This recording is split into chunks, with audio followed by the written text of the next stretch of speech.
Having partnered with H&R Agri-Power since 1991, Martin Till is proud to sponsor the H&R Agri-Power Dealership of the Year video series. Martin Till, the most trusted name in no-till. It's kind of funny, we're doing an acquisition with Halflings. They're in Washington, Indiana. So in discussions with those guys, and they had a power sports division, a separate building, separate entity totally. So wasn't sure if they wanted to get rid of that at the time and merge that in with us or what they wanted to do, but they were interested in that. So that's how it became power sports, H&R Power. That was the day that happened. So different business, yes, 100% different business, but a lot of our customers buy those kind of products as well, though. So it's a little crossover, but still, we treat it today as a separate business. It's a standalone. We have a little bit of insight there being a Kubota dealer, so a little consumer-based piece there, so to speak, okay? Again, our customers buy a lot of those products as well, talking about ag customers. So, but you have to treat that a little different as we do the power sports. So there is some consumer segment there that you have to advertise, you have to do things different. We got our marketing department goes at that a different way. Billboards and some of that's a little more important than the big ag stuff, So again, it's a whole different segment that you approach differently. But we're pretty excited about it. It's we hadn't been in it too long yet, but so far it's been pretty successful for us, and it's we're learning. We have a couple of friends in the business that are big ag business.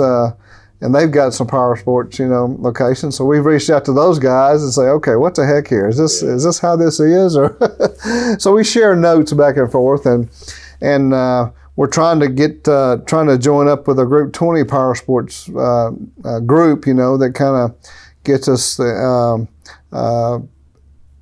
gets us set at the table with some pretty successful groups that know how to run those businesses, and we learn from that because we're big about that in our ag business. We're Dr. Weber's Group 20, Dr. Weber's actually is on our board as well, but we're in that group and learn a lot from that. I think that's every time we go to a meeting, I learn something different. So that's what we like to measure. We're a big number company, benchmarks, and we drive to those numbers. And that's what we train our people that way too. Dr. Weber still does a week or two a year training for us, and be sure to understand not necessarily how to get the number, but what affects those numbers, Yeah, the recent acquisitions, a little more strategic because they were in our footprint, and we'd worked on a couple of them a pretty good while, and we've worked on some of them as high as 10 years, and then really?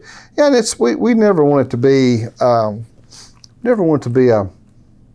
a bad time to do that. It needs to be good for both of us, right? I think so. There needs to be a reason we're doing it on both sides of the fence, and we'll have those discussions periodically with the groups that's around us that we're looking at merging. And we got a map, and I can't show you also, but we've got an acquisition map that put up on the screen, and there's probably 15 to 20 locations on that map today. I mean, it's kind of a pieces of the puzzle, what fits in and what makes the most sense and what synergies can be gained from that, But it's really the last four have been great acquisitions. A couple of Kubota only acquisitions there, and then one large ag plus a power sport. So we had those, but Kubota only is a little different. They were smaller locations, but very well run, and we put our systems in them, and really they can flourish with what we do, today in our other businesses we do today. So I mean,